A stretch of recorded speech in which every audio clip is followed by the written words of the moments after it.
नमस्कार मित्रांनो, श्री स्वामी समर्थ.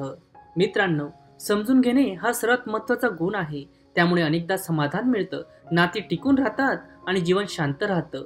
पण कधी-कधी खूप जास्त समजून घेणे, अति समजूतदारपणा खूप महागात पडतो. समजूतदारपणा कधी, कुठे, कोणासाठी आणि केवढा असावा यालाही मर्यादा असायला हवी. कारण नातं जपणं जरी महत्त्वाचं असलं तरी स्वतःचा स्वाभिमान, स्वतःचं तत्त्व जपणंही खूप महत्त्वाचं आहे. जर तुम्ही अति समजून घेत राहिला तर भरपूरदा गृहीत धरले जाणार. मित्रांनो, अनेकदा नात्यांमध्ये गैरसमज, भांडणं, वादविवाद होतात. मग दोन व्यक्तींमधील एक व्यक्ती जरा समजुतीने घेते आणि नातं पुन्हा जोडलं जातं. पण जर सतत असे होत राहिले आणि ही व्यक्ती प्रत्येक वेळी समजून घेत राहिली तर त्या व्यक्तीची देखील काही बाजू असू शकते, तिचे देखील काहीतरी मत असू शकते, हा विचारच दुसरी व्यक्ती करत नाही.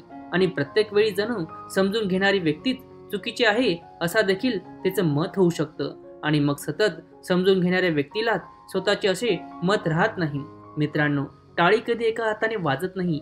जेव्हा जेव्हा काहीतरी चुकीचे होते तेव्हा तेव्हा फक्त एकाच व्यक्तीची चूक असते असं होत नाही. पण मग अशा वेळी समजून कोणी घ्यायचं हा प्रश्न उभा राहतो. मग कोणीतरी एक जण समजून घेऊन परिस्थिती पूर्ववत करण्याचा प्रयत्न करतो. पण कधी कधी अशा वेळी दुसऱ्या व्यक्तीला वाटतं की मी बरोबर आहे आणि जो समजून घेत आहे त्याची चुकी आहे, असं देखील होऊ शकतं. प्रत्येक व्यक्ती ही स्वतंत्र आहे. नवरा बायको जरी हे दोन शरीर आणि एक मन आहे असं मानलं जातं तरी ते दोघे संपूर्णतः वेगळे असतात. नवरा म्हणेल तेच झालं पाहिजे किंवा बायकोला जे वाटतं तेच नेहमी झालं पाहिजे असं नसतं. कारण परिस्थिती नेहमी आपल्या मनाप्रमाणे नसते. मग अशा वेळी कामी येतो तो समजूतदारपणा. पण हा समजूतदारपणा असा असावा की त्यामधून दोन्ही व्यक्तींची मतं विचारात घेतली जातील आणि फक्त एका कोणावर ती मतं लादली जाणार नाहीत. जवळची नातं म्हणून अनेक जण सतत समजून घेतात. मग अशा जवळच्या नात्यात देखील कोणाची तरी एकाची मतं कायम दाबली जातात. मग हळूहळू ती व्यक्ती स्वतःचे अस्तित्व हरवून बसते आणि काही झाले तरी आपण समजून घ्यायचे हा स्वभाव जणू त्या व्यक्तीचा होतो. बऱ्याचदा जवळच्या नात्यात असं घडतं आणि मतं कुठेतरी हरवली जातात. याचं भान देखील त्या व्यक्तीला राहत नाही. आणि जेव्हा कधी याची जाणीव त्या व्यक्तीला होते तेव्हा तिला स्वतःचे असे एक अस्तित्व जाणवायला लागते. आणि पण तोपर्यंत समोरची व्यक्ती मात्र तिचे स्वतंत्र अस्तित्व विसरून गेलेली असते. मित्रांनो, जी व्यक्ती सतत समजून घेत असते तिच्याकडून जग सतत अपेक्षा ठेवायला लागतं. या व्यक्तीने हे माझ्यासाठी केलंच पाहिजे किंवा ही व्यक्ती अमुक एक गोष्ट माझ्यासाठी करणार आहे असं गृहीत धरलं जाऊ शकतं.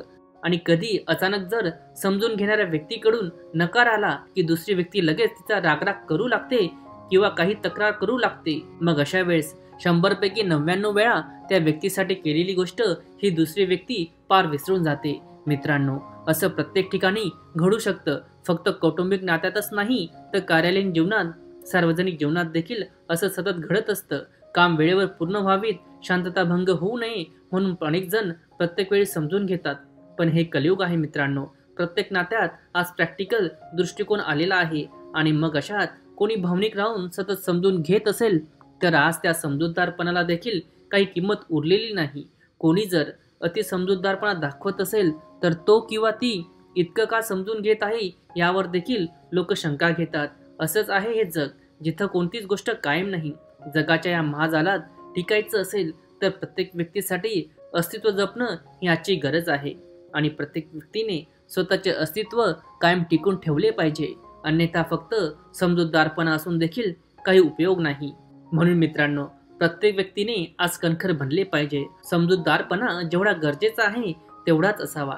कारण कोणतीही चांगली गोष्ट जर अति झाली की तिचं विष बनतं आणि आपला अति समजूतदारपणा देखील समोरच्याला खुपू लागतो. त्यामुळे स्वतःची ओळख जपणे, स्वतंत्र मत असणे गरजेचं आहे.